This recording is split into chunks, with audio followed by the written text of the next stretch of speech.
Book 23. Argument. Funeral Games in honor of Patroclus. Achilles and the Myrmidons do honors to the body of Patroclus. After the funeral feast, he retires to the seashore, where, falling asleep, the ghost of his friend appears to him and demands the rites of burial. The next morning, the soldiers are sent with mules and wagons to fetch wood for the pyre. The funeral procession, and the offering their hair to the dead. Achilles sacrifices several animals and lastly 12 Trojan captives at the pile, then sets fire to it. He pays libations to the winds, which at the instance of Iris, rise and raise the flames. When the pile has burned all night, they gather the bones, place them in an urn of gold, and raise the tomb. Achilles institutes the funeral games.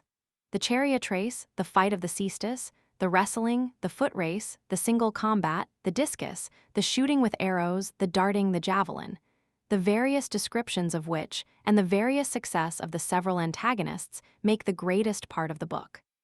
In this book ends the 30th day.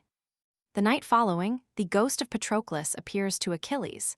The 31st day is employed in felling the timber for the pile, the 32nd in burning it, and the 33rd in the games. The scene is generally on the seashore. Thus humbled in the dust, the pensive train through the sad city mourned her hero slain. The body soiled with dust, and black with gore, lies on broad Hellespont's resounding shore. The Grecians seek their ships, and clear the strand, all but the martial Myrmidonian band. These yet assembled great Achilles holds, and the stern purpose of his mind unfolds. Not yet, my brave companions of the war, release your smoking coursers from the car, but with his chariot each in order led, perform due honors to Patroclus dead. Ere yet from rest or food we seek relief, some rites remain to glut our rage of grief. The troops obeyed, and thrice in order led, Achilles first, their coursers round the dead, and thrice their sorrows and laments renew, tears bathe their arms and tears the sands bedew. For such a warrior Thetis aids their woe, melts their strong hearts, and bids their eyes to flow. But chief Pelides, thick succeeding sighs burst from his heart and torrents from his eyes, his slaughtering hands, yet red with blood, he laid on his dead friend's cold breast, and thus he said, "All hail, Patroclus! Let thy honored ghost hear, and rejoice on Pluto's dreary coast, behold. Achilles' promise is complete, the bloody Hector stretched before thy feet. Lo! To the dogs his carcase I resign, and 12 sad victims of the Trojan line, sacred to vengeance, instant shall expire, their lives effused around thy funeral pyre." Gloomy he said, and horrible to view, before the bier the bleeding Hector threw, prone on the dust. The Myrmidons around unbraced their armor, and the steeds unbound.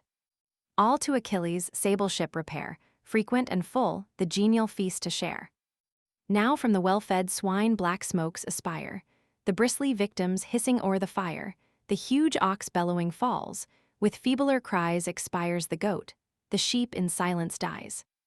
Around the hero's prostrate body flowed, in one promiscuous stream, the reeking blood. And now a band of Argive monarchs brings the glorious victor to the King of Kings. From his dead friend, the pensive warrior went, with steps unwilling, to the regal tent. The attending heralds, as by office bound, with kindled flames the tripod vase surround. To cleanse his conquering hands from hostile gore, they urged in vain. The chief refused and swore, "No drop shall touch me, by almighty Jove, the first and greatest of the gods above. Till on the pyre I place thee, till I rear the grassy mound, and clip thy sacred hair. Some ease at least those pious rites may give, and soothe my sorrows while I bear to live. Howe'er reluctant as I am, I stay and share your feast, but with the dawn of day, O King of men, it claims thy royal care, that Greece the warrior's funeral pile prepare, and bid the forests fall. Such rites are paid to heroes slumbering in eternal shade. Then, when his earthly part shall mount in fire, let the leagued squadrons to their posts retire." He spoke, they hear him, and the word obey, the rage of hunger and of thirst allay, then ease in sleep the labors of the day. But great Pelides, stretched along the shore, where, dashed on rocks, the broken billows roar, lies inly groaning, while on either hand the martial Myrmidons confusedly stand. Along the grass his languid members fall, tired with his chase around the Trojan wall, hushed by the murmurs of the rolling deep. At length, he sinks in the soft arms of sleep. When lo, the shade before his closing eyes of sad Patroclus rose or seemed to rise. In the same robe he living wore, he came, in stature, voice, and pleasing look the same. The form familiar hovered o'er his head, and sleeps Achilles. Thus the phantom said, sleeps my Achilles, his Patroclus dead. Living, I seemed his dearest, tenderest care, but now forgot I wander in the air. Let my pale corse the rites of burial know, and give me entrance in the realms below. Till then the spirit finds no resting place, but here and there the unbodied spectres chase the vagrant dead around the dark abode, forbid to cross the irremeable flood. Now give thy hand, for to the farther shore when once we pass, the soul returns no more. When once the last funereal flames ascend, no more shall meet Achilles and his friend, no more our thoughts to those we loved make known, or quit the dearest to converse alone. Me fate has severed from the sons of earth, the fate foredoomed that waited from my birth. Thee too it waits. Before the Trojan wall, even great and godlike thou art doomed to fall. Here then, and as in fate and love we join, ah, suffer that my bones may rest with thine. Together have we lived, together bred, one house received us, and one table fed. That golden urn thy goddess mother gave, may mix our ashes in one common grave. And is it thou? He answers, to my sight, once more return'st thou from the realms of night. Oh, more than brother! Think each office paid, whate'er can rest a discontented shade, but grant one last embrace, unhappy boy. Afford at least that melancholy joy. He said, and with his longing arms essayed in vain to grasp the visionary shade. Like a thin smoke he sees the spirit fly, and hears a feeble, lamentable cry. Confused he wakes. Amazement breaks the bands of golden sleep, and starting from the sands, pensive he muses with uplifted hands. 'Tis true, 'tis certain, man though dead retains part of himself, the immortal mind remains, the form subsists without the body's aid, aerial semblance and an empty shade. This night my friend, so late in battle lost, stood at my side, a pensive, plaintive ghost, even now familiar as in life he came, alas. How different, yet how like the same. Thus while he spoke, each eye grew big with tears, and now the rosy-fingered morn appears, shows every mournful face with tears o'erspread, and glares on the pale visage of the dead. But Agamemnon, as the rites demand, with mules and wagons sends a chosen band to load the timber, and the pile to rear, a charge consigned to Merian's faithful care. With proper instruments they take the road, axes to cut, and ropes to sling the load. First march the heavy mules, securely slow o'er hills, o'er dales, o'er crags, o'er rocks they go, jumping, high o'er the shrubs of the rough ground, rattle the clattering cars, and the shocked axles bound. But when arrived at Ida's spreading woods, fair Ida, watered with descending floods, loud sounds the axe, redoubling strokes, on all sides round the forest hurls her oaks headlong. Deep echoing groan the thickets brown, then rustling, crackling, crashing, thunder down. The wood the Grecians cleave, prepared to burn, and the slow mules the same rough road return. The sturdy woodmen equal burdens bore, such charge was given them to the sandy shore. There on the spot which great Achilles showed, they eased their shoulders and disposed the load, circling around the place, where times to come shall view Patroclus and Achilles' tomb. The hero bids his martial troops appear high on their cars in all the pomp of war, each in refulgent arms his limbs attires. All mount their chariots, combatants and squires. The chariots first proceed, a shining train, then clouds of foot that smoke along the plain. Next these the melancholy band appear. Amidst, lay dead Patroclus on the bier, or all the course their scattered locks they throw. Achilles next, oppressed with mighty woe, supporting with his hands the hero's head, bends o'er the extended body of the dead. Patroclus decent on the appointed ground they place, and heap the sylvan pile around. But great Achilles stands apart in prayer, and from his head divides the yellow hair, those curling locks which from his youth he vowed, and sacred grew, to Spercheius, honored flood. Then sighing, to the deep his locks he cast, and rolled his eyes around the watery waste. Spercheius, whose waves in mazy errors lost delightful roll along my native coast, to whom we vainly vowed, at our return, these locks to fall, and hecatombs to burn. full 50 rams to bleed in sacrifice, where to the day thy silver fountains rise, and where in shade of consecrated bowers thy altars stand, perfumed with native flowers. So vowed my father, but he vowed in vain, no more Achilles sees his native plain. In that vain hope these hairs no longer grow, Patroclus bears them to the shades below. Thus o'er Patroclus while the hero prayed, on his cold hand the sacred lock he laid. Once more afresh the Grecian sorrows flow, and now the sun had set upon their woe, but to the king of men thus spoke the chief, Enough, Atrides. Give the troops relief, permit the mourning legions to retire, and let the chiefs alone attend the pyre. The pious care be ours, the dead to burn, he said. The people to their ships return, while those deputed to inter the slain heap with a rising pyramid the plain. 100 foot in length, 100 wide, the growing structure spreads on every side, high on the top the manly corse they lay, and well-fed sheep and sable oxen slay. Achilles covered with their fat the dead, and the piled victims round the body spread, then jars of honey and of fragrant oil suspends around, low bending o'er the pile. 4 sprightly coursers, with a deadly groan pour forth their lives, and on the pyre are thrown. Of 9 large dogs, domestic at his board, fall 2, selected to attend their lord, then last of all, and horrible to tell, sad sacrifice. 12 Trojan captives fell. On these the rage of fire victorious praise, involves and joins them in one common blaze. Smeared with the bloody rites, he stands on high, and calls the spirit with a dreadful cry. All hail, Patroclus! Let thy vengeful ghost hear, and exult on Pluto's dreary coast. Behold Achilles, promise fully paid, 12 Trojan heroes offered to thy shade, but heavier fates on Hector's course attend, saved from the flames, for hungry dogs to rend. So spake he, threatening. But the gods made vain his threat, and guard inviolate the slain celestial Venus hovered o'er his head, and roseate unguents, heavenly fragrance. Shed, she watched him all the night and all the day, and drove the bloodhounds from their destined prey.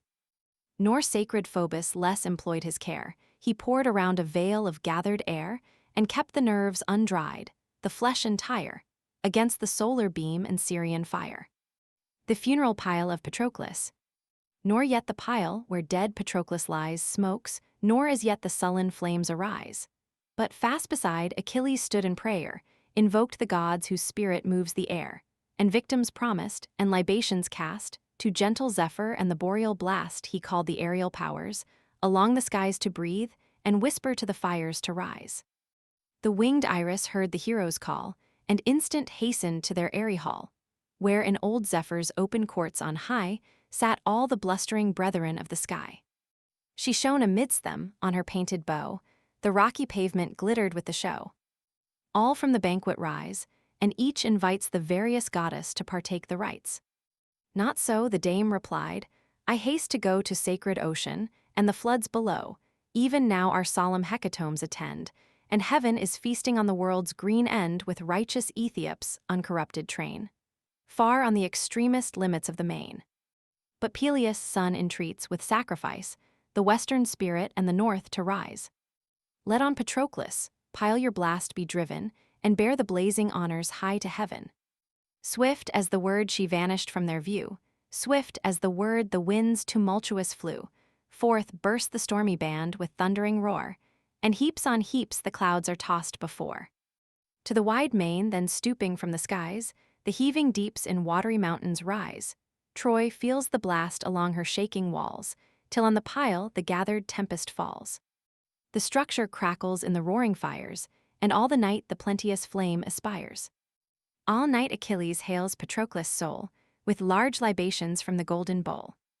As a poor father, helpless and undone, mourns o'er the ashes of an only son, takes a sad pleasure the last bones to burn, and pours in tears, ere yet they close the urn, so stayed Achilles, circling round the shore, so watched the flames, till now they flame no more. 'Twas when, emerging through the shades of night, the morning planet told the approach of light, and fast behind, Aurora's warmer ray o'er the broad ocean poured the golden day. Then sank the blaze, the pile no longer burned, and to their caves the whistling winds returned. Across the Thracian seas their course they bore, the ruffled seas beneath their passage roar. Then parting from the pile he ceased to weep, and sank to quiet in the embrace of sleep, exhausted with his grief. Meanwhile, the crowd of thronging Grecians round Achilles stood. The tumult waked him. From his eyes he shook unwilling slumber, and the chiefs bespoke. Ye kings and princes of the Achaean name, first let us quench the yet remaining flame with sable wine. Then, as the rites direct, the heroes' bones with careful view select. Apart and easy to be known they lie amidst the heap, and obvious to the eye, the rest around the margin will be seen promiscuous, steeds and immolated men. These wrapped in double calls of fat, prepare and in the golden vase dispose with care. There let them rest with decent honor laid, till I shall follow to the infernal shade. Meantime erect the tomb with pious hands, a common structure on the humble sands. Hereafter Greece some nobler work may raise, and late posterity record our praise. The Greeks obey. Where yet the embers glow, wide o'er the pile the sable wine they throw, and deep subsides the ashy heap below. Next the white bones his sad companions place, with tears collected, in the golden vase. The sacred relics to the tent they bore, the urn a veil of linen covered o'er. That done, they bid the sepulchre aspire, and cast the deep foundations round the pyre. High in the midst they heap the swelling bed of rising earth, memorial of the dead. The swarming populace the chief detains, and leads amidst a wide extent of plains there place them round. Then from the ships proceeds a train of oxen, mules, and stately steeds, vases and tripods, for the funeral games, resplendent brass, and more resplendent dames. First stood the prizes to reward the force of rapid racers in the dusty course. A woman for the first, in beauty's bloom, skilled in the needle and the laboring loom, and a large vase, where 2 bright handles rise of 20 measures its capacious size. The second victor claims a mare unbroke, big with a mule, unknowing of the yoke. The third, a charger yet untouched by flame, 4 ample measures held the shining frame, 2 golden talents for the fourth were placed, an ample double bowl contents the last. These in fair order ranged upon the plain. The hero, rising, thus addressed the train. Behold the prizes, valiant Greeks, decreed to the brave rulers of the racing steed, prizes which none beside ourself could gain should our immortal coursers take the plain. A race unrivaled, which from ocean's god Peleus received, and on his son bestowed. But this no time our vigor to display, nor suit, with them, the games of this sad day. Lost is Patroclus now, that wanna deck their flowing manes and sleek their glossy neck. Sad, as they shared in human grief, they stand, and trail those graceful honors on the sand. Let others for the noble task prepare, who trust the courser and the flying car. Fired at his word, the rival racers rise, but far the first Eumelus hopes the prize, famed though Pieria for the fleetest breed, and skilled to manage the high-bounding steed. With equal ardor bold Tydides swelled, the steeds of Tros beneath his yoke compelled, which late obeyed the Dardan chief's command, when scarce a god redeemed him from his hand. Then Menelaus his podargus brings, and the famed courser of the King of Kings, whom rich Echepolis, more rich than brave, to 'scape the wars to Agamemnon gave, eth her name at home to end his days, base wealth preferring to eternal praise. Next him Antilochus demands the course with beating heart, and cheers his Pylian horse. Experienced Nestor gives his son the reins, directs his judgment, and his heat restrains, nor idly warns the hoary sire, nor hears the prudent son with unattending ears. My son, though youthful ardor fire thy breast, the gods have loved thee, and with arts have blessed, Neptune and Jove on thee conferred the skill swift round the goal to turn the flying wheel. To guide thy conduct little precept needs, but slow and past their vigor are my steeds. Fear not thy rivals, though for swiftness known, compare those rivals' judgment and thy own. It is not strength, but art obtains the prize, and to be swift is less than to be wise. 'Tis more by art than force of numerous strokes, the dexterous woodman shapes the stubborn oaks by art the pilot. Through the boiling deep and howling tempest, steers the fearless ship and, 'tis the artist wins the glorious course, not those who trust in chariots and in horse. In vain, unskillful to the goal they strive, and short or wide the ungoverned courser drive, while with sure skill, though with inferior steeds, the knowing racer to his end proceeds. Fixed on the goal his eye foreruns the course.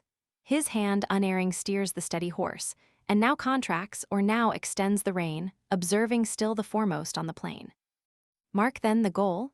'Tis easy to be found, yon aged trunk, a cubit from the ground of some once stately oak the last remains, or hardy fir, unperished with the rains, enclosed with stones, conspicuous from afar and round, a circle for the wheeling car. Some tomb perhaps of old, the dead to grace, or then, as now, the limit of a race. Bear close to this and warily proceed, a little bending to the left-hand steed, but urge the right, and give him all the reins, while thy strict hand his fellow's head restrains, and turns him short, till, doubling as they roll, the wheel's round naves appear to brush the goal. Yet not to break the car, or lame the horse clear of the stony heap, direct the course lest through incaution failing, thou mayst be a joy to others, a reproach to me. So shalt thou pass the goal, secure of mind, and leave unskilful swiftness far behind, though thy fierce rival drove the matchless steed which bore Adrastus, of celestial breed, or the famed race, through all the regions known that whirled the car of proud Laomedon. Thus, not unsaid, the much-advising sage concludes, then sat, stiff with unwieldy age. Next bold Merians was seen to rise, the last, but not least ardent for the prize. They mount their seats, the lots their place dispose, rolled in his helmet these Achilles throws. Young Nestor leads the race. Eumelus then, and next the brother of the king of men, thy lot, Merians, the fourth was cast, and, far the bravest, Diomed was last. They stand in order, an impatient train. Pelides points the barrier on the plain, and sends before old Phoenix to the place, to mark the racers, and to judge the race. At once the coursers from the barrier bound, the lifted scourges all at once resound. Their heart, their eyes, their voice, they send before, and up the champaign thunder from the shore. Thick, where they drive, the dusty clouds arise, and the lost courser in the whirlwind flies, loose on their shoulders the long manes reclined, float in their speed, and dance upon the wind. The smoking chariots, rapid as they bound, now seem to touch the sky, and now the ground. While hot for fame and conquest all their care, each o'er his flying courser hung in air, erect with ardor, poised upon the rein, they pant, they stretch, they shout along the plain. Now the last compass fetched around the goal. At the near prize each gathers all his soul, each burns with double hope, with double pain tears up the shore, and thunders toward the main. First flew Eumelus on Phaeacian steeds, with those of Troy's bold Diomed succeeds. Close on Eumelus, back they puff the wind, and seem just mounting on his car behind. Full on his neck he feels the sultry breeze, and hovering o'er their stretching shadows sees. Then had he lost or left a doubtful prize, but angry Phoebus to Tydides flies, strikes from his hand the scourge, and renders vain his matchless horses, labor on the plain. Rage fills his eye with anguish, to survey snatched from his hope the glories of the day. The fraud celestial Pallas sees with pain, springs to her knight, and gives the scourge again, and fills his steeds with vigor. At a stroke she breaks his rival's chariot from the yoke. No more their way the startled horses held. The car reversed came rattling on the field. Shot headlong from his seat, beside the wheel, prone on the dust the unhappy master fell. His battered face and elbows strike the ground, nose, mouth, and front, one undistinguished wound. Grief stops his voice, a torrent drowns his eyes. Before him far the glad Tydides flies. Minerva's spirit drives his matchless pace, and crowns him victor of the labored race. The next, though distant, Menelaus succeeds, while thus young Nestor animates his steeds. Now, my generous pair, exert your force, not that we hope to match Tydides' horse, since great Minerva wings their rapid way, and gives their lord the honors of the day, but reach Atrides. Shall his mare outgo your swiftness? Vanquished by a female foe. Through your neglect, if lagging on the plain the last ignoble gift be all we gain, no more shall Nestor's hand your food supply. The old man's fury rises, and ye die. Haste then, yon narrow road before our sight presents the occasion, could we use it right. Thus he. The coursers at their master's threat with quicker steps the sounding champaign beat. And now Antilochus with nice survey observes the compass of the hollow way. 'Twas where, by force of wintry torrents torn, fast by the road a precipice was worn. Here, where but one could pass, to shun the throng the Spartan hero's chariot smoked along. Close up the venturous youth resolves to keep, still edging near, and bears him toward the steep. Atrides, trembling, casts his eye below, and wonders at the rashness of his foe. Hold, stay your steeds, what madness thus to ride this narrow way? Take larger field, he cried, or both must fall. Atrides cried in vain, he flies more fast and throws up all the rain. Far as an able arm the disk can send, when youthful rivals their full force extend, so far, Antilochus. Thy chariot flew before the king. He, cautious, backward drew his horse compelled, foreboding in his fears the rattling ruin of the clashing cars, the floundering coursers rolling on the plain, and conquest lost through frantic haste to gain. But thus upbraids his rival as he flies, Go, furious youth. Ungenerous and unwise. Go, but expect not all the prize resign, add perjury to fraud, and make it thine. Then to his steeds with all his force he cries, Be swift, be vigorous, and regain the prize. Your rivals, destitute of youthful force, with fainting knees shall labor in the course, and yield the glory yours. The steeds obey, already at their heels they wing their way, and seem already to retrieve the day. Meantime the Grecians, in a ring beheld the coursers, bounding o'er the dusty field. The first who marked them was the Cretan king. High on a rising ground, above the ring the monarch sat. From whence with sure survey he well observed the chief who led the way, and heard from far his animating cries, and saw the foremost steed with sharpened eyes on, whose broad front a blaze of shining white, like the full moon, stood obvious to the sight. He saw, and rising to the Greeks begun, Are yonder horse discerned by me alone? Or can ye, all, another chief survey, and other steeds than lately led the way? Those, though the swiftest, by some god withheld, lie sure disabled in the middle field. For, since the goal they doubled, round the plain I search to find them, but I search in vain. Perchance the reins forsook the driver's hand, and turned too short, he tumbled on the strand, shot from the chariot, while his coursers stray with frantic fury from the destined way. Rise then some other, and inform my sight, for these dim eyes, perhaps, discern not right. Yet sure he seems, to judge by shape and air, the great Aetolian chief, renowned in war. Old man, Iliad rashly thus replies, Thy tongue too hastily confers the prize, of those who view the course, nor sharpest-eyed, nor youngest, yet the readiest to decide. Eumelus steeds, high bounding in the chase, still, as at first, unrivaled lead the race. I well discern him, as he shakes the rein, and hear his shouts victorious o'er the plain. Thus he, Idomeneus incensed, rejoined, barbarous of words, and arrogant of mind. Contentious prince, of all the Greeks beside the last in merit, as the first in pride. To vile reproach, what answer can we make? A goblet or a tripod let us stake, and be the king the judge. The most unwise will learn their rashness when they pay the price. He said, and Ajax, by mad passion born stern, had replied, fierce scorn enhancing scorn to fell extremes. But Thetis, godlike son, awful amidst them rose, and thus begun. Forbear, ye chiefs. Reproachful to contend, much would ye blame should others thus offend, and lo, the approaching steeds your contest end. No sooner had he spoke, but thundering near, drives through a stream of dust the charioteer. High o'er his head the circling lash he wields, his bounding horses scarcely touch the fields. His car amidst the dusty whirlwind rolled, bright with the mingled blaze of tin and gold, refulgent through the cloud.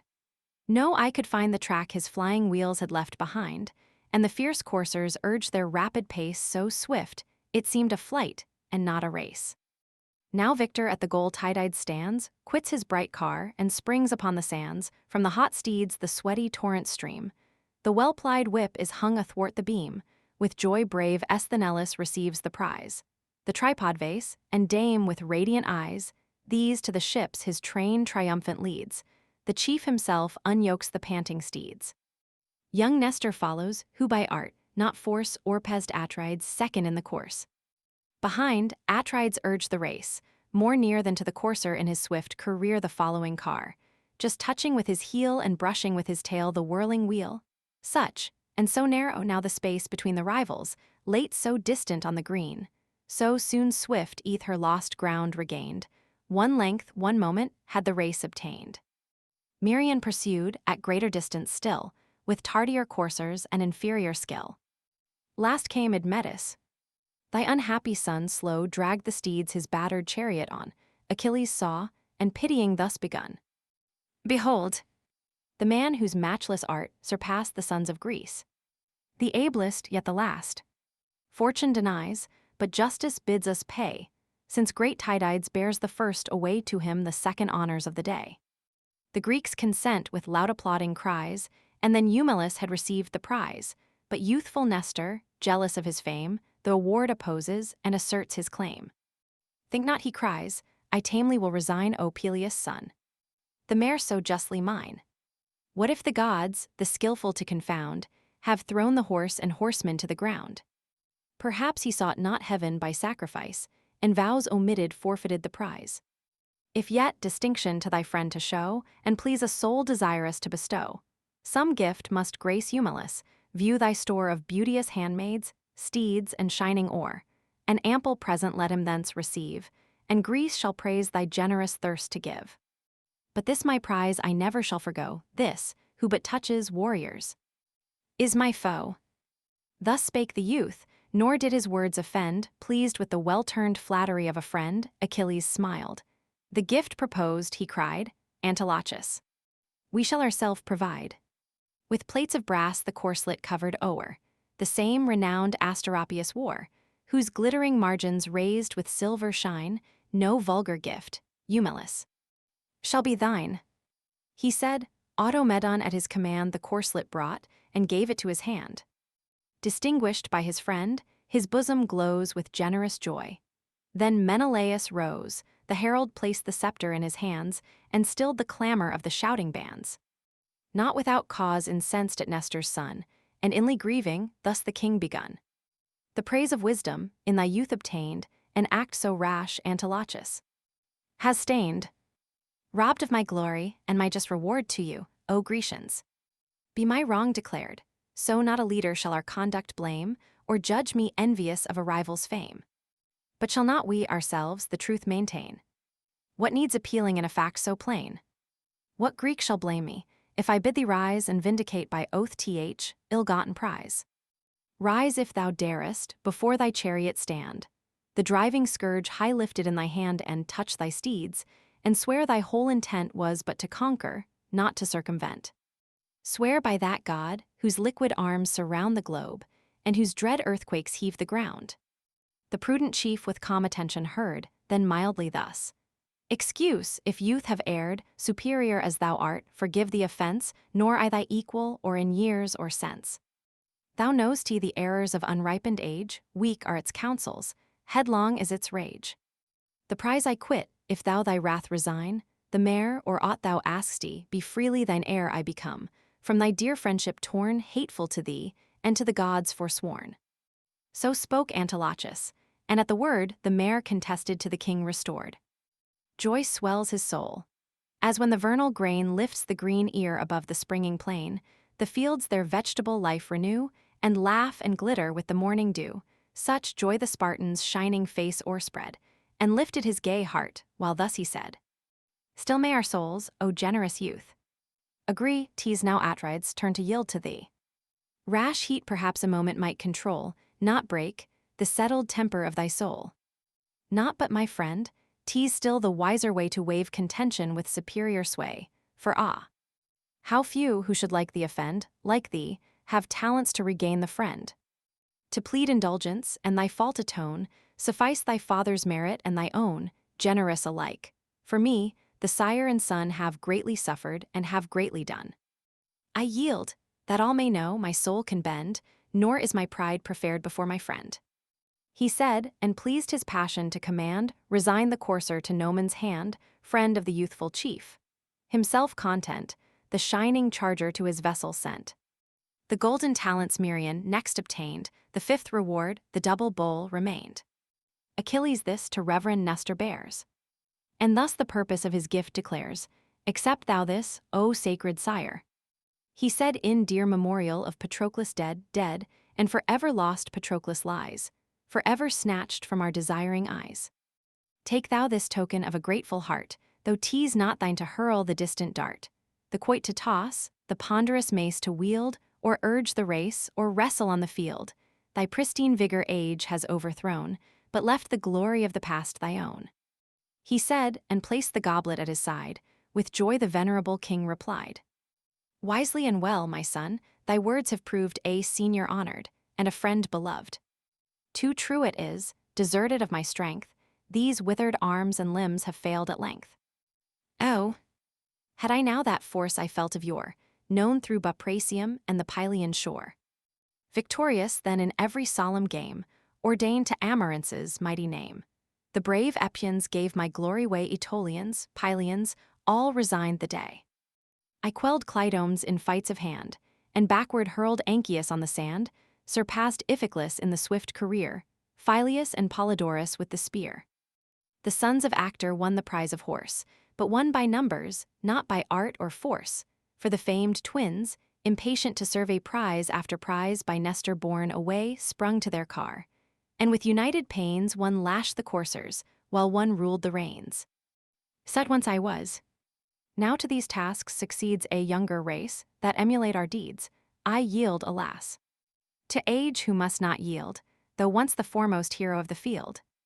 Go thou, my son, by generous friendship led, with martial honors decorate the dead, while pleased I take the gift thy hands present, pledge of benevolence and kind intent, rejoiced, of all the numerous Greeks, to see not one but honor's sacred age in me. Those due distinctions thou so well canst pay, may the just gods return another day. Proud of the gift, thus spake the full of days. Achilles heard him, prouder of the praise. The prizes next are ordered to the field, for the bold champions who the caestus wield. A stately mule, as yet by toils unbroke of 6 years' age, unconscious of the yoke is to the circus led, and firmly bound. Next stands a goblet, massy, large, and round. Achilles rising thus. Let Greece excite 2 heroes equal to this hardy fight, who dare the foe with lifted arms provoke, and rush beneath the long descending stroke. On whom Apollo shall the palm bestow, and whom the Greeks supreme by conquest know, this mule his dauntless labors shall repay. The vanquished bear the massy bowl away. This dreadful combat great Epius chose, high o'er the crowd, enormous bulk. He rose and seized the beast, and thus began to say, Stand forth some man, to bear the bowl away. Price of his ruin, for who dares deny this mule my right? The undoubted victor I others, T's owned, in fields of battle shine, but the first honors of this fight are mine, for who excels in all. Then let my foe draw near, but first his certain fortune know. Secure this hand shall his whole frame confound, mash all his bones, and all his body pound. So let his friends be nigh, a needful train to heave the battered carcass off the plain. The giant spoke, and in a stupid gaze the host beheld him, silent with amaze. 'Twas thou, Euryalus, who durst aspire to meet his might, and emulate thy sire, the great Mecistheus, who in days of yore in Theban games the noblest trophy bore, the games ordained dead Oedipus to grace, and singly vanquished the Cadmean race. Him great Tydides urges to contend, warm with the hopes of conquest for his friend. Officious with the cincture girds him round, and to his wrist the gloves of death are bound. Amid the circle now each champion stands, and poises high in air his iron hands.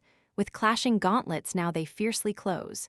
Their crackling jaws re-echo to the blows, and painful sweat from all their members flows.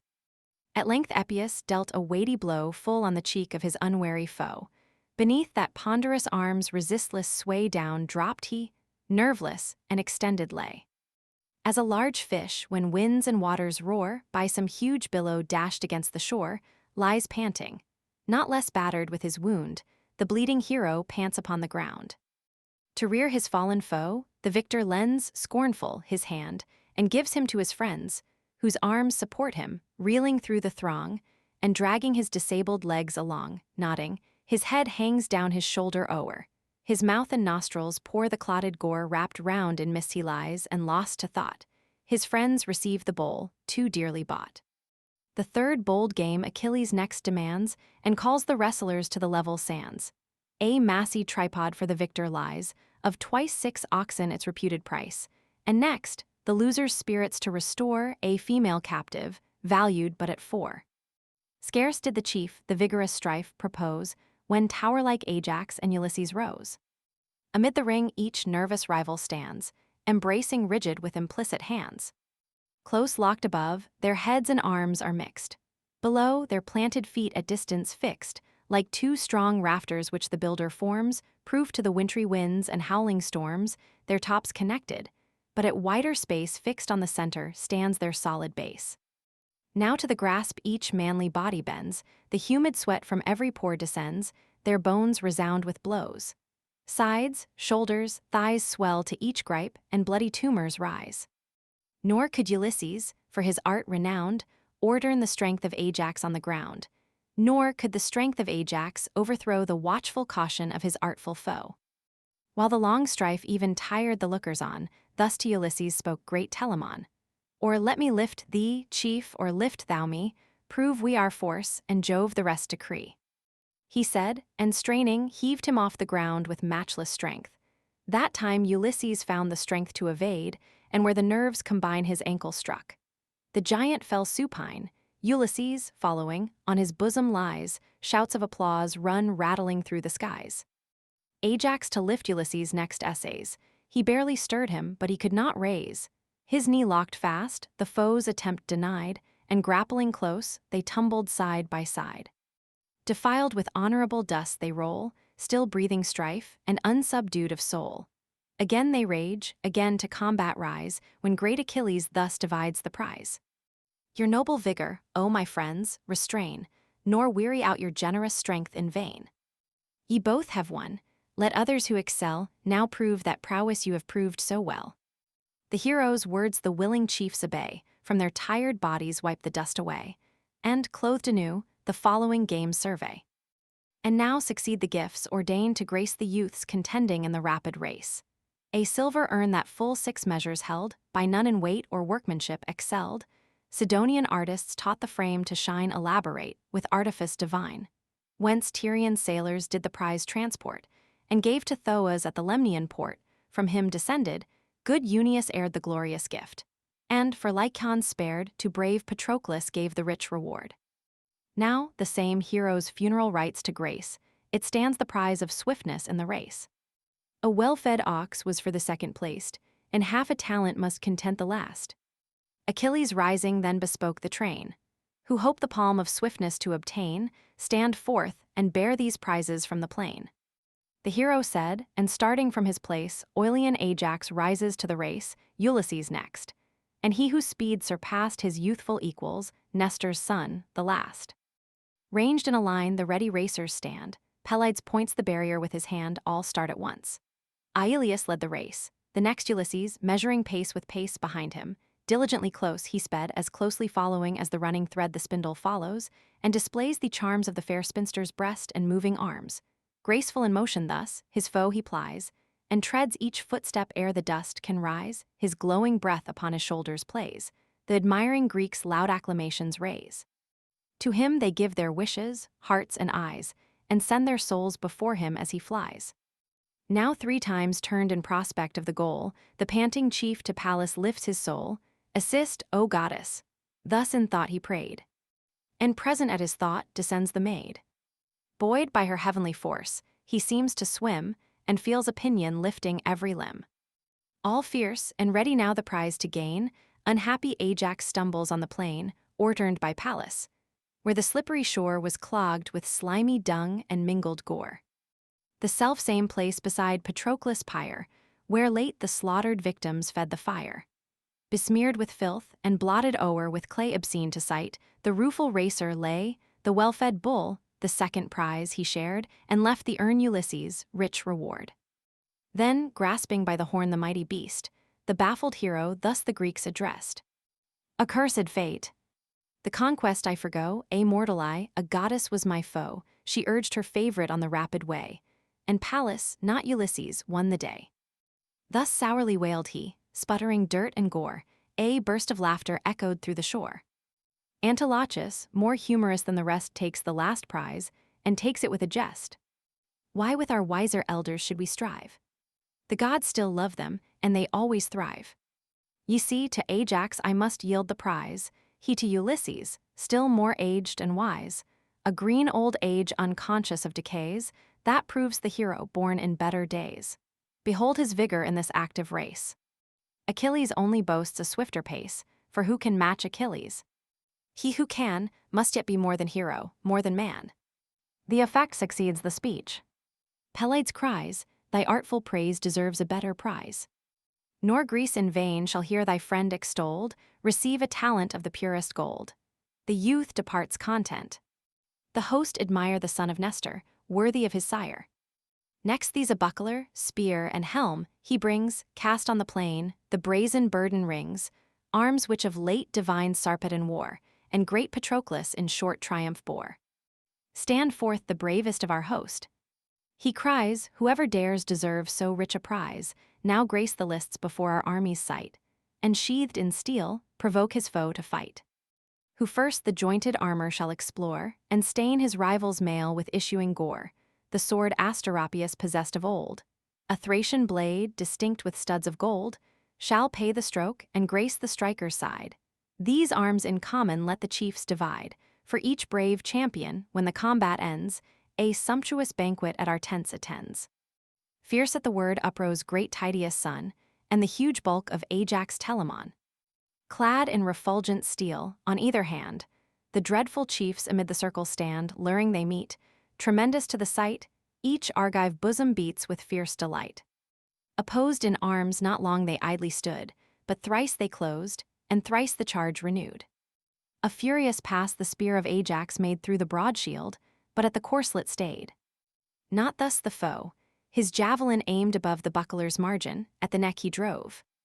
But Greece, now trembling for her hero's life, bade share the honors and surcease the strife. Yet still the victor's due Tydides gains, with him the sword and studded belt remains. Then hurled the hero, thundering on the ground, a mass of iron and enormous round, whose weight and size the circling Greeks admire, rude from the furnace, and but shaped by fire. This mighty quoit Aeson wont to rear, and from his whirling arm dismiss in air. The giant by Achilles slain, he stowed among his spoils this memorable load. For this, he bids those nervous artists vie, that teach the disk to sound along the sky. Let him, whose might can hurl this bowl, arise, who farthest hurls it, take it as his prize. If he be one enriched with large domain of downs for flocks, and arable for grain, small stock of iron needs that man provide his hinds and swains whole years shall be supplied from hence. Nor ask the neighboring cities aid for plowshares, wheels, and all the rural trade. Stern Polypoet stepped before the throng, and great Leontius, more than mortal strong, whose force with rival forces to oppose, uprose great Ajax. Up Epeius rose. Each stood in order. First Epeius threw, high o'er the wondering crowds the whirling circle flew. Leontius next a little space surpassed, and third, the strength of godlike Ajax cast. O'er both their marks it flew, till fiercely flung from Polypoet's arm the discus sung, far as a swain his whirling sheafhook throws, that distant falls among the grazing cows, so past them all the rapid circle flies, his friends, while loud applauses shake the skies, with force conjoined heave off the weighty prize. Those who in skillful archery contend, he next invites the twanging bow to bend, and twice 10 axes casts amidst the round, 10 double-edged, and 10 that singly wound the mast, which late a first-rate galley bore. The hero fixes in the sandy shore, to the tall top a milk-white dove they tie, the trembling mark at which their arrows fly. Whose weapon strikes yon fluttering bird shall bear these two-edged axes, terrible in war, the single, he whose shaft divides the cord. He said. Experienced Merion took the word, and skillful Teucer. In the helm they threw their lots inscribed, and forth the ladder flew. Swift from the string the sounding arrow flies, but flies unblessed. No grateful sacrifice, no firstling lambs unheedful. Didst thou vow to Phoebus, patron of the shaft and bow? For this thy well-aimed arrow turned aside, erred from the dove, yet cut the cord that tied. Adown the mainmast fell the parted string, and the free bird to heaven displays her wing, sea, shores, and skies, with loud applause resound, and Merion eager meditates the wound. He takes the bow, directs the shaft above, and following with his eye the soaring dove, implores the god to speed it through the skies, with vows of firstling lambs and grateful sacrifice. The dove, in airy circles as she wheels, amid the clouds the piercing arrow feels quite through and through the point its passage found, and at his feet fell bloody to the ground. The wounded bird, ere yet she breathed her last, with flagging wings alighted on the mast, a moment hung, and spread her pinions there, then sudden dropped and left her life in air. From the pleased crowd, new peals of thunder rise, and to the ship's brave Merion bears the prize. To close the funeral games, Achilles' last a massy spear amid the circle placed, and ample charger of unsullied frame, with flowers high wrought, not blackened yet by flame. For these he bids the heroes prove their art, whose dexterous skill directs the flying dart. Here too great Merion hopes the noble prize, nor here disdain the king of men to rise. With joy Pelides saw the honor paid, rose to the monarch, and respectful said, "Thee first in virtue, as in power supreme, O king of nations. All thy Greeks proclaim, in every martial game thy worth attest, and know thee both their greatest and their best. Take then the prize, but let brave Merion bear this beamy javelin in thy brother's war." Pleased from the heroes' lips his praise to hear, the king to Merion gives the brazen spear, but, set apart for sacred use, commands the glittering charger to Talthybius' hands. Series Book 24. Argument. The redemption of the body of Hector. The gods deliberate about the redemption of Hector's body. Jupiter sends Thetis to Achilles, to dispose him for the restoring it, and Iris to Priam, to encourage him to go in person and treat for it. The old king, notwithstanding the remonstrances of his queen, makes ready for the journey, to which he is encouraged by an omen from Jupiter. He sets forth in his chariot, with a wagon loaded with presents, under the charge of Idaeus the herald. Mercury descends in the shape of a young man, and conducts him to the pavilion of Achilles. Their conversation on the way. Priam finds Achilles at his table, casts himself at his feet, and begs for the body of his son. Achilles, moved with compassion, grants his request, detains him one night in his tent, and the next morning sends him home with the body. The Trojans run out to meet him. The lamentations of Andromache, Hecuba, and Helen, with the solemnities of the funeral. The time of 12 days is employed in this book, while the body of Hector lies in the tent of Achilles, and as many more are spent in the truce allowed for his interment. The scene is partly in Achilles' camp, and partly in Troy. Now from the finished games the Grecian band seek their black ships, and clear the crowded strand, all stretched at ease the genial banquet share, and pleasing slumbers quiet all their care. Not so Achilles. He, to grief resigned, his friend's dear image present to his mind, takes his sad couch, more unobserved to weep, nor tastes the gifts of all-composing sleep. Restless he rolled around his weary bed, and all his soul on his Patroclus fed, the form so pleasing, and the heart so kind, that youthful vigor and that manly mind. What toils they shared, what martial works they wrought, what seas they measured, and what fields they fought, all passed before him in remembrance dear, thought follows thought, and tear succeeds to tear. And now supine, now prone, the hero lay now shifts his side, impatient for the day. Then starting up, disconsolate he goes wide on the lonely beach to vent his woes. There as the solitary mourner raves, the ruddy morning rises o'er the waves. Soon as it rose, his furious steeds he. The chariot flies, and Hector trails behind. And thrice Patroclus. Round thy monument was Hector dragged, then hurried to the tent. Their sleep at last o'ercomes the hero's eyes, while foul in dust the unhonored carcass lies, but not deserted by the pitying skies. For Phoebus watched it with superior care, preserved from gaping wounds and tainting air and, ignominious as it swept the field, spread o'er the sacred course his golden shield. All heaven was moved, and Hermes willed to go by stealth to snatch him from the insulting foe. But Neptune this, and Pallas this denies, and unrelenting empress of the skies, ere since that day implacable to Troy, what time young Paris, simple shepherd boy, won by destructive lust, reward obscene, their charms rejected for the Cyprian queen. But when the 10th celestial morning broke, to heaven assembled, thus Apollo spoke. Hector's body, the car of Achilles. Unpitying powers. How oft each holy fane has Hector, tinged with blood of victims slain. And can ye still his cold remains pursue? Still grudge his body to the Trojans' view?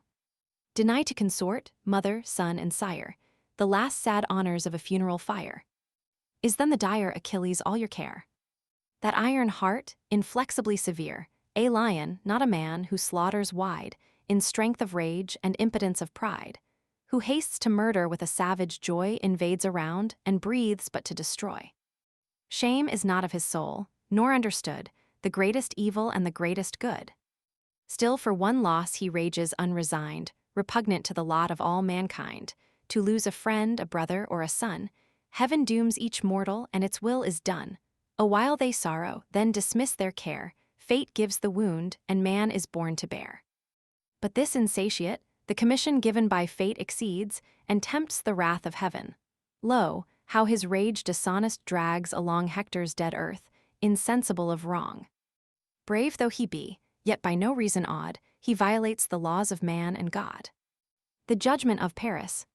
If equal honors by the partial skies are doomed both heroes, Juno thus replies, if Thetis, son must no distinction know, then hear, ye gods. The patron of the bow. But Hector only boasts a mortal claim, his birth deriving from a mortal dame. Achilles, of your own ethereal race, springs from a goddess by a man's embrace. A goddess by ourself to Peleus given, a man divine, and chosen friend of heaven, to grace those nuptials, from the bright abode yourselves were present, where this minstrel god, well pleased to share the feast, amid the choir stood proud to him, and tune his youthful lyre. Then thus the thunderer checks the imperial dame, let not thy wrath the court of heaven inflame, their merits nor their honors are the same. But mine, and every god's peculiar grace Hector deserves, of all the Trojan race, still on our shrines his grateful offerings lay, the only honors men to gods can pay, nor ever from our smoking altar cease the pure libation and the holy feast, howe'er by stealth to snatch the corse away, we will not. Thetis guards it night and day. But haste, and summon to our courts above the azure queen. Let her persuasion move her furious son from Priam to receive the proffered ransom, and the course to leave. He added not, and Iris from the skies, swift as a whirlwind, on the message flies, meteorous the face of ocean sweeps, refulgent gliding o'er the sable deeps. Between where Samos wide his forest spreads, and rocky Embrews lifts its pointed heads, down plunged the maid. The parted waves resound, she plunged and instant shot the dark profound. As bearing death in the fallacious bait, from the bent angle sinks the leaden weight, so passed the goddess through the closing wave, where Thetis sorrowed in her secret cave. There placed amidst her melancholy train, the blue-haired sisters of the sacred main pensive she sat, revolving fates to come, and wept her godlike son's approaching doom. Then thus the goddess of the painted bow, arise, O Thetis. From thy seats below, 'tis Jove that calls. And why, the dame replies, calls Jove his Thetis to the hated skies? Sad object as I am for heavenly sight, ah, may my sorrows ever shun the light. Howe'er be heaven's almighty sire obeyed. She spake, and veiled her head in sable shade, which, flowing long, her graceful person clad, and forth she paced, majestically sad. Then through the world of waters they repair, the way fair Iris led to upper air. The deeps dividing, o'er the coast they rise, and touch with momentary flight the skies. There in the lightnings blaze the sire they found, and all the gods in shining synod round. Thetis approached with anguish in her face, Minerva rising, gave the mourner place. Even Juno sought her sorrows to console, and offered from her hand the nectar bowl she tasted, and resigned it. Then began the sacred sire of gods and mortal man. Thou comest, fair Thetis, but with grief o'ercast, maternal sorrows, long, ah, long to last. Suffice, we know and we partake thy cares, but yield to fate, and hear what Jove declares. 9 days are past since all the court above in Hector's cause have moved the ear of Jove. 'Twas voted, Hermes from his godlike foe by stealth should bear him, but we willed not so. We will, thy son himself the course restore, and to his conquest add this glory more. Then hie thee to him, and our mandate bear. Tell him he tempts the wrath of heaven too far, nor let him more our anger if he dread, vent his mad vengeance on the sacred dead, but yield to ransom and the father's prayer. The mournful father, Iris shall prepare with gifts to sue, and offer to his hands whate'er his honor asks or heart demands. His word the silver-footed queen attends, and from Olympus, snowy tops descends. Arrived, she heard the voice of loud lament, and echoing groans that shook the lofty tent. His friends prepare the victim, and dispose repast unheeded, while he vents his woes. The goddess seats her by her pensive son, she pressed his hand, and tender thus begun. How long unhappy shall thy sorrows flow, and thy heart waste with life-consuming woe, mindless of food or love, whose pleasing reign soothes weary life and softens human pain? Oh, snatch the moments yet within thy power, not long to live, indulge the amorous hour. Lo, Jove himself, for Jove's command I bear, forbids to tempt the wrath of heaven too far. No longer then, his fury if thou dread, detain the relics of great Hector dead, nor vent on senseless earth thy vengeance vain, but yield to ransom, and restore the slain. To whom, Achilles, be the ransom given, and we submit, since such the will of heaven. While thus they communed, from the Olympian bowers Jove orders Iris to the Trojan towers. Haste, winged goddess, to the sacred town, and urge her monarch to redeem his son. Alone the Ilian ramparts let him leave, and bear what stern Achilles may receive. Alone, for so we will, no Trojan near except, to place the dead with decent care, some aged herald, who with gentle hand may the slow mules and funeral car command. Nor let him death, nor let him danger dread, safe through the foe by our protection led. Him Hermes to Achilles shall convey, guard of his life, and partner of his way. Fierce as he is, Achilles' self shall spare his age, nor touch one venerable hair. Some thought there must be in a soul so brave, some sense of duty, some desire to save. Iris advises Priam to obtain the body of Hector. Then down her bow the winged Iris drives, and swift at Priam's mournful court arrives, where the sad sons beside their father's throne sat bathed in tears, and answered groan with groan. And all amidst them lay the hoary sire, sad scene of woe. His face, his wrapped attire concealed from sight, with frantic hands he spread a shower of ashes o'er his neck and head. From room to room his pensive daughters roam, whose shrieks and clamors fill the vaulted dome, mindful of those, who late their pride and joy, lie pale and breathless round the fields of Troy. Before the king Jove's messenger appears, and thus in whispers greets his trembling ears. Fear not, O father. No ill news I bear. From Jove I come, Jove makes thee still his care, for Hector's sake these walls he bids thee leave, and bear what stern Achilles may receive, alone, for so he wills. No Trojan near, except to place the dead with decent care, some aged herald, who with gentle hand may the slow mules and funeral car command. Nor shalt thou death, nor shalt thou danger dread, safe through the foe by his protection led. Thee Hermes to Pelides shall convey, guard of thy life, and partner of thy way. Fierce as he is, Achilles' self shall spare thy age, nor touch one venerable hair. Some thought there must be in a soul so brave, some sense of duty, some desire to save. She spoke and vanished. Priam bids prepare his gentle mules and harness to the car. There, for the gifts, a polished casket lay. His pious sons the king's command obey. Then passed the monarch to his bridal room, where cedar beams the lofty roof's perfume, and where the treasures of his empire lay. Then called his queen, and thus began to say, Unhappy consort of a king, partake the troubles of thy husband's breast. I saw descend the messenger of Jove, who bids me try Achilles' mind to move, forsake these ramparts, and with gifts obtain the corse of Hector at yon navy slain. Tell me thy thought. My heart impels to go through hostile camps, and bears me to the foe. The hoary monarch thus her piercing cries sad Hecuba renews, and then replies, Ah, whither wanders thy distempered mind? And where the prudence now that awed mankind? Through Phrygia once and foreign regions known, now all confused, distracted, overthrown. Singly to pass through host of foes. To face, O heart of steel, the murderer of thy race. To view that deathful eye, and wander o'er those hands, yet red with Hector's noble gore. Alas, my lord, he knows not how to spare, and what his mercy thy slain sons declare, so brave. So many fallen. To claim his rage vain were thy dignity, and vain thy age. No, pent in this sad palace, let us give to grief the wretched days we have to live. Still for Hector let our sorrows flow, born to his own, and to his parents' woe. Doomed from the hour his luckless life begun, to dogs, to vultures, and to Peleus' son. Oh, in his dearest blood might I allay my rage, and these barbarities repay. For could Hector merit thus, whose breath expired not meanly in unactive death? He poured his latest blood in manly fight, and fell a hero in his country's right.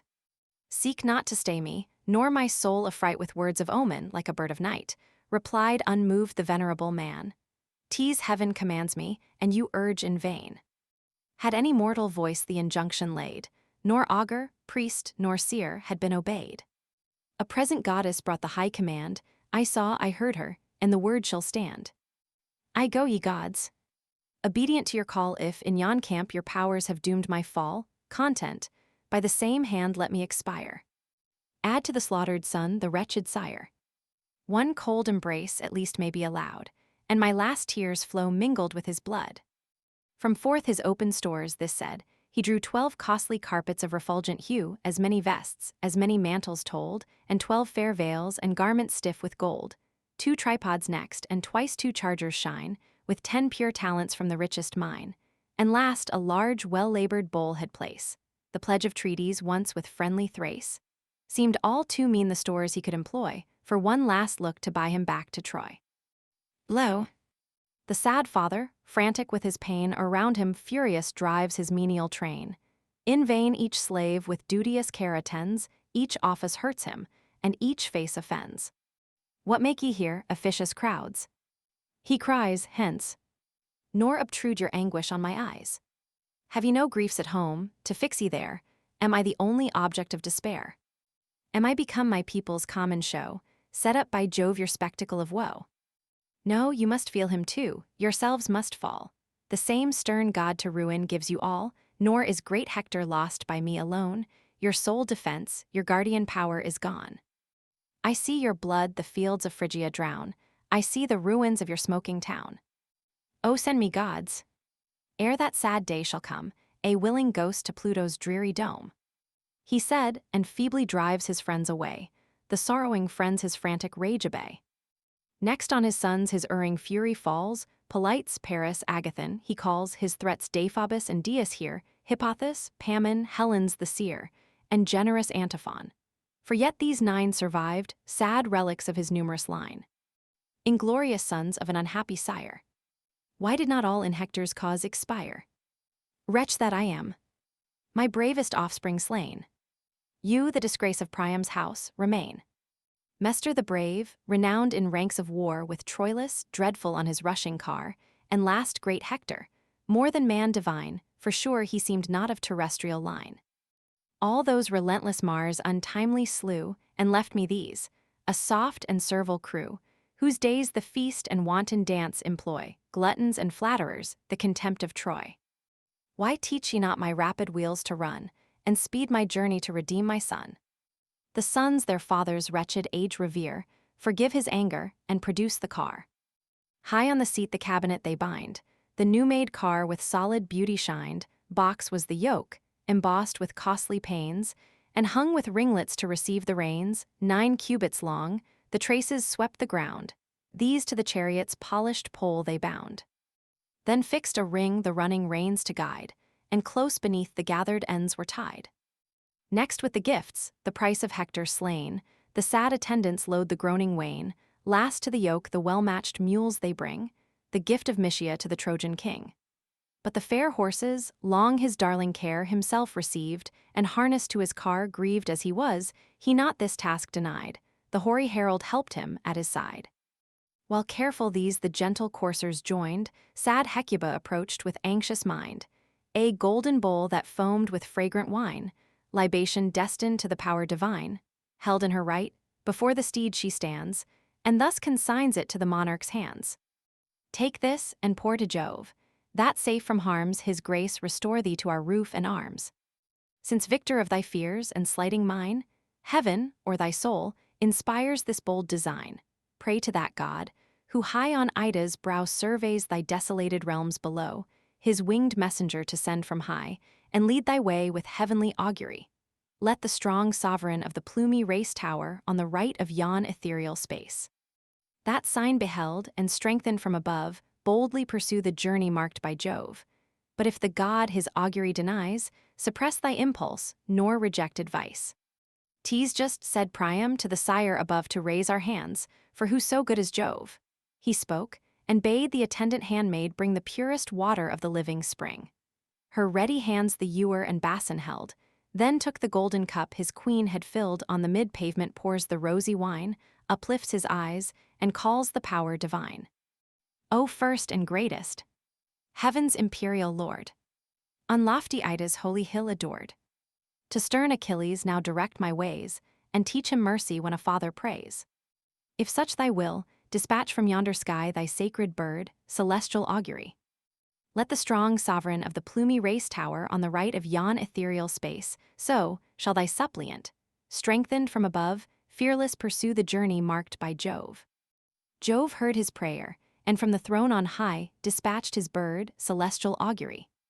The swift-winged chaser of the feathered game, and known to gods by Perchnos' lofty name.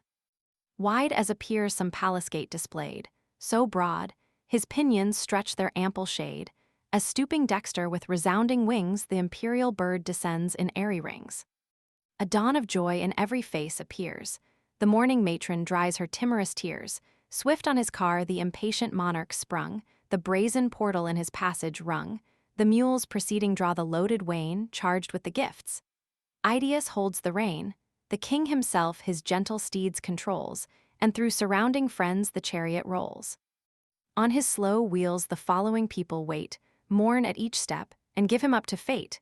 With hands uplifted eye him as he passed, and gaze upon him as they gazed their last. Now forward fares the father on his way, through the lone fields, and back to Ilion they. Great Jove beheld him as he crossed the plain, and felt the woes of miserable man.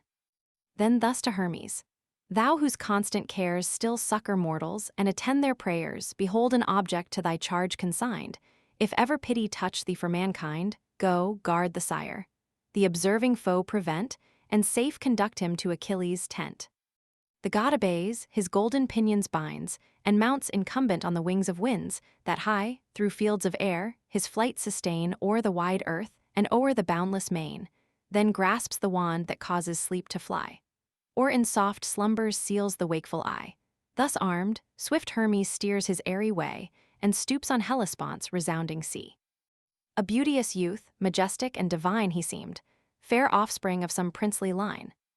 Now twilight veiled the glaring face of day, and clad the dusky fields in sober gray. What time the herald and the hoary king, their chariots stopping at the silver spring, that circling Ilus, ancient marble, flows allowed their mules and steeds a short repose.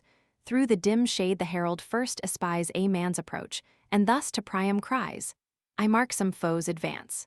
O king, beware, this hard adventure claims thy utmost care.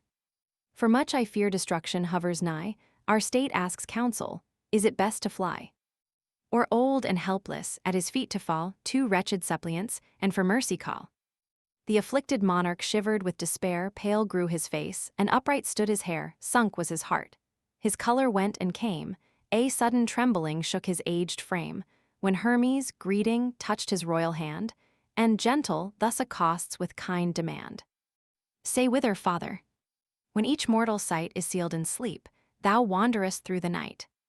Why roam thy mules and steeds the plains along, through Grecian foes, so numerous and so strong? What couldst thou hope, should these thy treasures view these, who with endless hate thy race pursue? For what defense, alas, couldst thou provide, thyself not young, a weak old man thy guide? Yet suffer not thy soul to sink with dread, from me no harm shall touch thy reverend head, from Greece I'll guard thee too. For in those lines the living image of my father shines. Thy words that speak benevolence of mind are true, my son. The godlike sire rejoined, great are my hazards, but the gods survey my steps and send thee, guardian of my way. Hail and be blessed, for scarce of mortal kind appear thy form, thy feature, and thy mind. Nor true are all thy words, nor erring wide, the sacred messenger of heaven replied. But say, convey'st thou through the lonely plains what yet most precious of thy store remains, to lodge in safety with some friendly hand, prepared, perchance, to leave thy native land? Or fleest thou now? What hopes can Troy retain thy matchless son, her guard and glory slain? The king, alarmed, say what, and whence thou art who search the sorrows of a parent's heart, and know so well how godlike Hector died? Thus Priam spoke, and Hermes thus replied. You tempt me, father, and with pity touch On this sad subject you inquire too much. Oft have these eyes that godlike Hector viewed in glorious fight, with Grecian blood embrued. I saw him when, like Jove, his flames he tossed on 1,000 ships and withered half a host. I saw, but helped not. Stern Achilles, ire forbade assistance, and enjoyed the fire. For him I serve, of Myrmidonian race. One ship conveyed us from our native place. Polyctor is my sire, an honored name, old like thyself, and not unknown to fame. Of 7 his sons, by whom the lot was cast to serve our prince, it fell on me the last. To watch this quarter, my adventure falls. For with the morn the Greeks attack your walls, sleepless they sit, impatient to engage, and scarce their rulers check their martial rage. If then thou art of stern Pelides' train, the mournful monarch thus rejoined again, Ah, tell me truly, where are laid my son's dear relics? What befalls him dead? Have dogs dismembered on the naked plains, or yet unmangled rest his cold remains? O favored of the skies! Thus answered then the power that mediates between God and men, nor dogs nor vultures have thy Hector rent. But whole he lies, neglected in the tent, this the 12th evening since he rested there, untouched by worms, untainted by the air. Still as Aurora's ruddy beam is spread, round his friend's tomb Achilles drags the dead, yet undisfigured, or in limb or face all fresh he lies, with every living grace majestical in death. No stains are found o'er all the course, and closed is every wound, though many a wound they gave. Some heavenly care, some hand divine, preserves him ever fair, or all the host of heaven, to whom he led a life so grateful, still regard him dead. Thus spoke to Priam the celestial guide, and joyful thus the royal sire replied. Blessed is the man who pays the gods above the constant tribute of respect and love. Those who inhabit the Olympian bower my son forgot not in exalted power, and heaven, that every virtue bears in mind, even to the ashes of the just is kind. But thou, O generous youth, this goblet take, a pledge of gratitude for Hector's sake, and while the favoring gods our steps survey, safe to Pelides, tent conduct my way. To whom the latent god, O king, forbear to tempt my youth, for apt is youth to err. But can I, absent from my prince's sight, take gifts in secret, that must shun the light? What from our master's interest thus we draw, is but a licensed theft that scapes the law. Respecting him, my soul abjures the offense, and as the crime, I dread the consequence. Thee far as Argus, pleased I could convey, guard of thy life, and partner of thy way, on thee attend, thy safety to maintain, or pathless forests, or the roaring main. He said, then took the chariot at a bound, and snatched the reins, and whirled the lash around. Before the inspiring god that urged them on, the coursers fly with spirit not their own. And now they reached the naval walls, and found the guards repasting, while the bowls go round, on these the virtue of his wand he tries, and pours deep slumber on their watchful eyes, then heaved the massy gates, removed the bars, and o'er the trenches led the rolling cars. Unseen, through all the hostile camp they went, and now approached Pelides' lofty tent. On firs the roof was raised, and covered o'er with reeds collected from the marshy shore, and, fenced with palisades, a hall of state, the work of soldiers. Where the hero sat, large was the door, whose well-compacted strength a solid pine tree barred of wondrous length. Scarce 3 strong Greeks could lift its mighty weight, but great Achilles singly closed the gate. This Hermes, such the power of gods, set wide, then swift alighted the celestial guide, and thus revealed, Hear, prince, and understand thou owest thy guidance to no mortal hand. Hermes I am, descended from above, the king of arts, the messenger of Jove, farewell. To shun Achilles, sight I fly, uncommon are such favors of the sky, nor stand confessed to frail mortality. Now fearless enter, and prefer thy prayers, adjure him by his father's silver hairs, his son, his mother. Urge him to bestow whatever pity that stern heart can know. Thus having said, he vanished from his eyes, and in a moment shot into the skies. The king, confirmed from heaven, alighted there, and left his aged herald on the car. With solemn pace through various rooms he went, and found Achilles in his inner tent. There sat the hero. Alcimus the brave and great Automedon attendance gave. These served his person at the royal feast. Around, at awful distance, stood the rest. Unseen by these, the king his entry made, and, prostrate now before Achilles laid, sudden a venerable sight.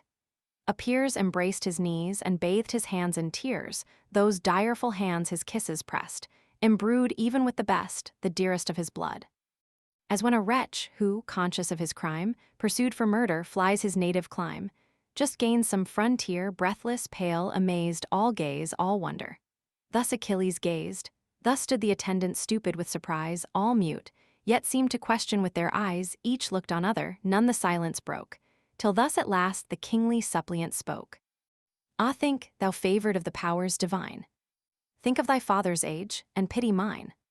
In me that father's reverend image trace, those silver hairs, that venerable face, his trembling limbs, his helpless person see. In all my equal, but in misery. Yet now, perhaps, some turn of human fate expels him helpless from his peaceful state. Think, from some powerful foe thou seest him fly, and beg protection with a feeble cry. Yet still one comfort in his soul may rise. He hears his son still lives to glad his eyes, and hearing, still may hope a better day may send him thee, to chase that foe away. No comfort to my griefs, no hopes remain, the best, the bravest of my sons are slain. Yet what a race! Ere Greece to Ilion came, the pledge of many a loved and loving dame, 19 one mother bore, dead, all are dead. How oft, alas, has wretched Priam bled! Still one was left their loss to recompense, his father's hope, his country's last defense. Him too thy rage has slain. Beneath thy steel, unhappy in his country's cause he fell. For him through hostile camps I bent my way, for him thus prostrate at thy feet I lay. Large gifts proportioned to thy wrath I bear, O hear the wretched, and the gods revere. Think of thy father, and this face behold. See him in me, as helpless and as old. Though not so wretched, there he yields to me, the first of men in sovereign misery. Thus forced to kneel, thus groveling to embrace the scourge and ruin of my realm and race, suppliant my children's murderer to implore, and kiss those hands yet reeking with their gore. These words soft pity and the chief inspire, touched with the dear remembrance of his sire. Then with his hand, as prostrate still he lay, the old man's cheek he gently turned away. Now each by turns indulge the gush of woe, and now the mingled tides together flow, this low on earth, that gently bending o'er, a father one and one a son deplore. But great Achilles different passions rend, and now his sire he mourns, and now his friend. The infectious softness through the heroes ran, one universal solemn shower began, they bore as heroes, but they felt as man. Satiate at length with unavailing woes, from the high throne divine Achilles rose. The reverend monarch by the hand he raised, on his white beard and form majestic gazed, not unrelenting. Then serene began with words to soothe the miserable man. Alas, what weight of anguish hast thou known, unhappy prince? Thus guardless and alone to pass through foes, and thus undaunted face the man whose fury has destroyed thy race. Heaven sure has armed thee with a heart of steel, a strength proportioned to the woes you feel. Rise then, let reason mitigate your care, to mourn avails not, man is born to bear. Such is, alas, the gods' severe decree, they are blessed and only free.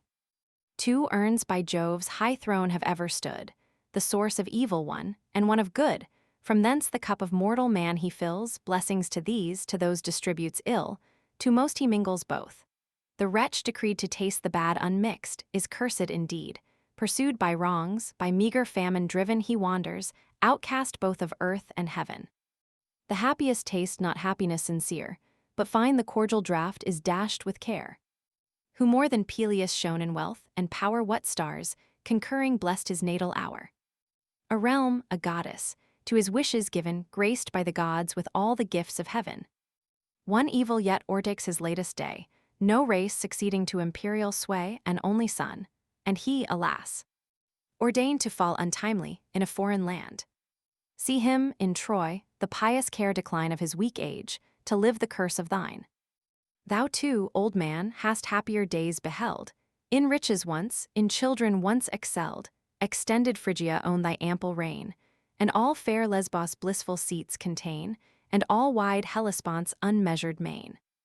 But since the god his hand has pleased to turn, and fill thy measure from his bitter urn, what sees the sun, but hapless heroes falls? War and the blood of men surround thy walls.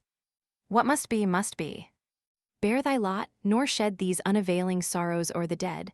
Thou canst not call him from the Stygian shore. But thou, alas, mayst he live to suffer more. To whom the king, O favored of the skies, here let me grow to earth, since Hector lies on the bare beach deprived of obsequies. Oh, give me Hector.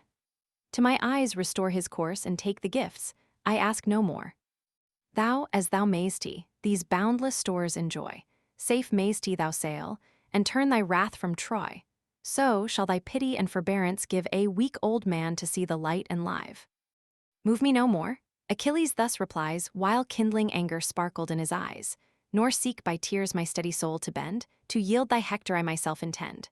For know, from Jove my goddess mother came, old Ocean's daughter, silver-footed dame, nor comest thou but by heaven, nor comest alone, some god impels with courage not thy own.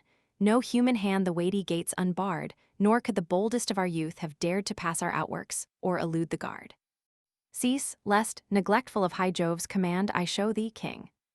Thou treadst on hostile land, release my knees, thy suppliant arts give o'er, and shake the purpose of my soul no more. The sire obeyed him, trembling and awed. Achilles, like a lion, rushed abroad, Automedon and Alcimus attend, whom most he honored since he lost his friend. These to unyoke the mules and horses went, and led the hoary herald to the tent. Next, heaped on high, the numerous presents bear, great Hector's ransom, from the polished car.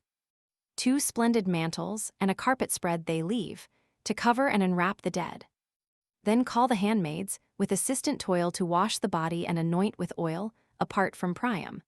Lest the unhappy sire, provoked to passion, once more rouse to ire the stern Pelides, and nor sacred age nor Jove's command should check the rising rage. This done, the garments o'er the corse they spread. Achilles lifts it to the funeral bed. Then, while the body on the car they laid, he groans and calls on loved Patroclus' shade. If, in that gloom which never light must know, the deeds of mortals touch the ghosts below, O friend, forgive me that I thus fulfill, restoring Hector, heaven's unquestioned will. The gifts the Father gave, be ever thine to grace thy manes and adorn thy shrine. He said, and entering took his seat of state, where full before him reverend Priam sate, to whom, composed, the godlike chief begun. Lo, to thy prayer restored, thy breathless son, extended on the funeral couch he lies, and soon as morning paints the eastern skies. The sight is granted to thy longing eyes, but now the peaceful hours of sacred night demand reflection, and to rest invite, nor thou, O Father. Thus consumed with woe, the common cares that nourish life forgo. Not thus did Niobe, a form divine, a parent once, whose sorrows equaled thine. 6 youthful sons, as many blooming maids, in one sad day beheld the Stygian shades. Those by Apollo's silver bow were slain, these, Cynthia's arrows stretched upon the plain, so was her pride chastised by wrath divine, who matched her own with bright Latona's line. But to the goddess, 12 the queen enjoyed, those boasted 12, the avenging 2 destroyed. Steeped in their blood, and in the dust outspread 9 days, neglected, lay exposed the dead, none by to weep them, to inhume them none. For Jove had turned the nation all to stone. The gods themselves, at length relenting, gave the unhappy race the honors of a grave. Herself a rock, for such was heaven's high, will through deserts wild now pours a weeping rill, where round the bed whence Achilles springs, the watery fairies dance in mazy rings. There high on Sipylus's shaggy brow she stands, her own sad monument of woe. The rock forever lasts, the tears forever flow. Such griefs, O king, have other parents known, remember theirs and mitigate thy own. The care of heaven thy Hector has appeared, nor shall he lie unwept and uninterred. Soon may thy aged cheeks in tears be drowned, and all the eyes of Ilion stream around. He said, and rising, chose the victim ewe with silver fleece, which his attendants slew. The limbs they sever from the reeking hide, with skill prepare them, and in parts divide, each on the coals the separate morsels lays, and, hasty, snatches from the rising blaze. With bread the glittering canisters they load, which round the board Automedon bestowed. The chief himself to each his portion placed, and each indulging shared in sweet repast. When now the rage of hunger was repressed, the wondering hero eyes his royal guest. No less the royal guest the hero eyes, his godlike aspect and majestic size. Here, Youthful grace and noble fire engage, and there, the mild benevolence of age. Thus gazing long, the silence neither broke, a solemn scene. At length the father spoke. Permit me now, beloved of Jove, to steep my careful temples in the dew of sleep. For, since the day that numbered with the dead my hapless son, the dust has been my bed, soft sleep a stranger to my weeping eyes, my only food, my sorrows and my sighs. Till now, encouraged by the grace you give, I share thy banquet, and consent to live. With that, Achilles bade prepare the bed, with purple soft and shaggy carpets spread. Forth, by the flaming lights, they bend their way, and place the couches, and the coverings lay. Then he, now, Father, sleep, but sleep not here, consult thy safety, and forgive my fear. Lest any Argive at this hour awake to ask our counsel or our orders take, approaching sudden to our open tent, perchance behold thee, and our grace prevent. Should such report thy honored person here, the king of men the ransom might defer, but say with speed, if aught of thy desire remains unasked, what time the rites require to inter thy Hector? For so long we stay our slaughtering arm, and bid the hosts obey.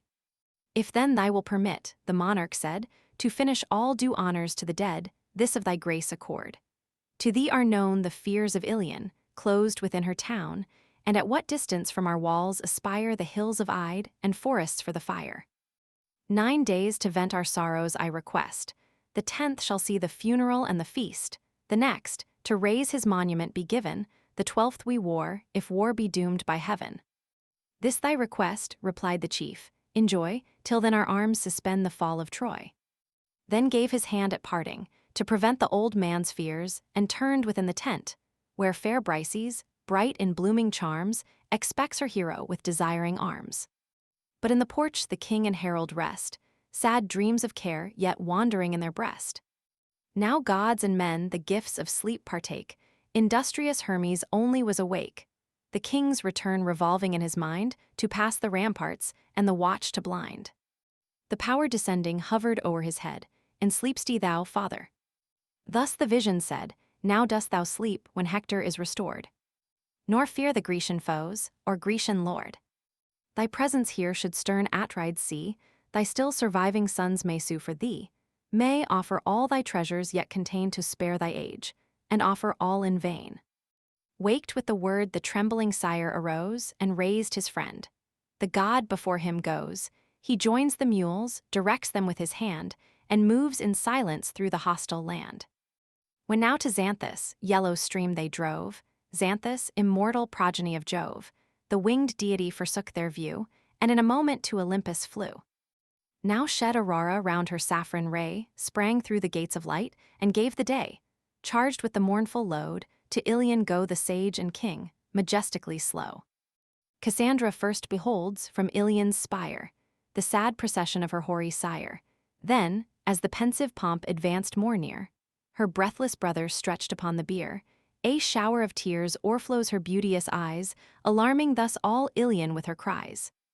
Turn here your steps, and here your eyes employ, ye wretched daughters, and ye sons of Troy. If ere ye rushed in crowds, with vast delight, to hail your hero glorious from the fight, now meet him dead, and let your sorrows flow, your common triumph and your common woe. In thronging crowds they issue to the plains, nor man nor woman in the walls remains. In every face the selfsame grief is shown, and Troy sends forth one universal groan. At Scia's gates they meet the mourning wain, hang on the wheels, and grovel round the slain. The wife and mother, frantic with despair, kiss his pale cheek and rend their scattered hair.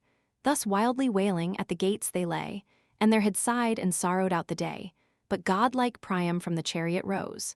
Forbear, he cried, this violence of woes. First to the palace let the car proceed, then pour your boundless sorrows o'er the dead.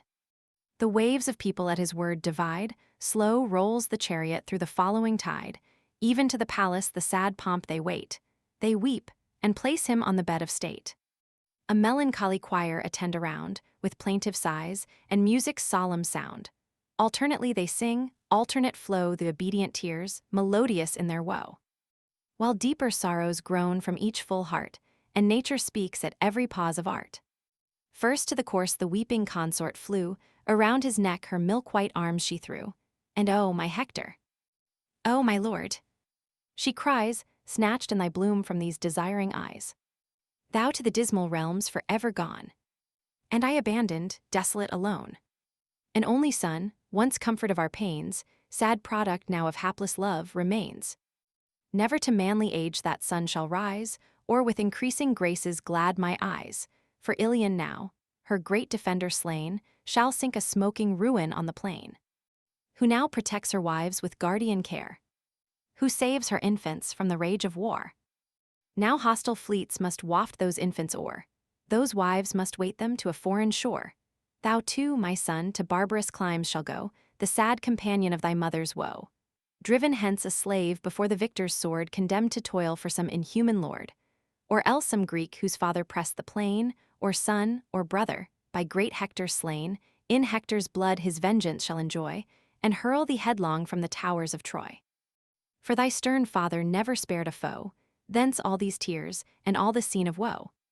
Thence many evils his sad parents bore, his parents many, but his consort more.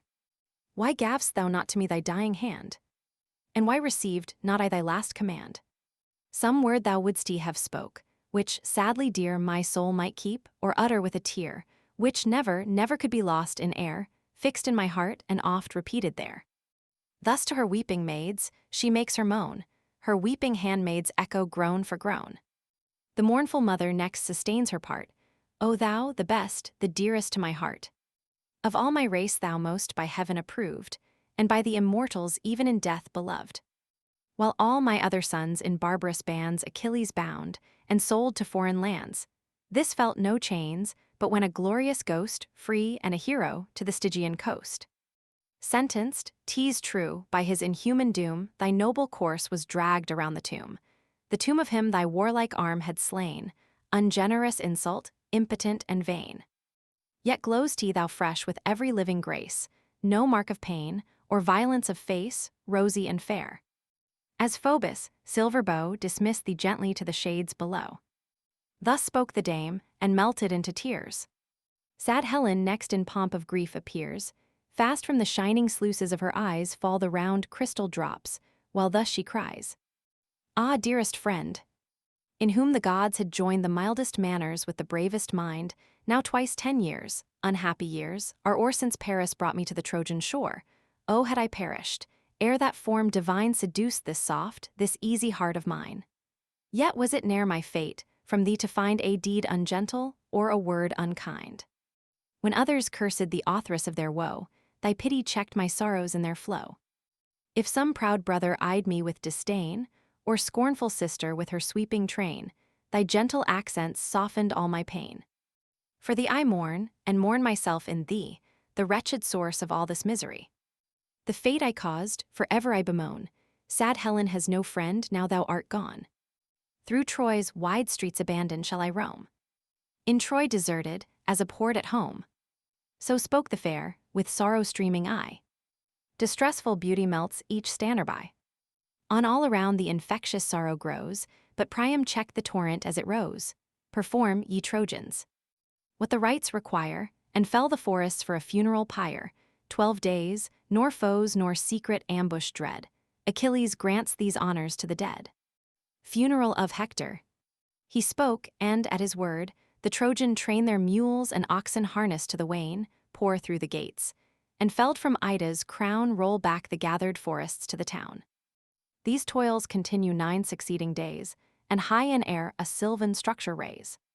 But when the 10th fair morn began to shine, forth to the pile was borne the man divine, and placed aloft, while all, with streaming eyes, beheld the flames and rolling smokes arise. Soon as Aurora, daughter of the dawn, with rosy luster, streaked the dewy lawn, again the mournful crowds surround the pyre, and quench with wine the yet remaining fire. The snowy bones his friends and brothers place, with tears collected in a golden vase. The golden vase in purple palls they rolled, of softest texture, and enwrought with gold. Last o'er the urn the sacred earth they spread, and raised the tomb, memorial of the dead. Strong guards and spies, till all the rites were done, watched from the rising to the setting sun. All Troy then moves to Priam's court again, a solemn, silent, melancholy train. Assembled there, from pious toil they rest, and sadly shared the last sepulchral feast. Such honors Ilion to her hero paid, and peaceful slept the mighty Hector's shade. Concluding note. We have now passed through the Iliad, and seen the anger of Achilles, and the terrible effects of it at an end. As that only was the subject of the poem, and the nature of epic poetry would not permit our author to proceed to the event of the war, it perhaps may be acceptable to the common reader to give a short account of what happened to Troy and the chief actors in this poem after the conclusion of it. I need not mention that Troy was taken soon after the death of Hector by the stratagem of the wooden horse, the particulars of which are described by Virgil in the second book of the Aeneid. Achilles fell before Troy by the hand of Paris, by the shot of an arrow in his heel, as Hector had prophesied at his death, Lib. Roman 22. The unfortunate Priam was killed by Pyrrhus, the son of Achilles. Ajax, after the death of Achilles, had a contest with Ulysses for the armor of Vulcan, but being defeated in his aim, he slew himself through indignation. Helen, after the death of Paris, married Deiphobus his brother, and at the taking of Troy betrayed him, in order to reconcile herself to Menelaus her first husband, who received her again into favor. Agamemnon, at his return, was barbarously murdered by Aegisthus, at the instigation of Clytemnestra, his wife, who in his absence had dishonored his bed with Aegisthus. Diomed, after the fall of Troy, was expelled his own country, and scarce escaped with his life from his adulterous wife Aegail, but at last was received by Daunus in Apulia and shared his kingdom. It is uncertain how he died. Nestor lived in peace with his children, in Pylos, his native country. Ulysses also, after innumerable troubles by sea and land, at last returned in safety to Ithaca, which is the subject of Homer's Odyssey. For what remains, I beg to be excused from the ceremonies of taking leave at the end of my work, and from embarrassing myself or others with any defenses or apologies about it.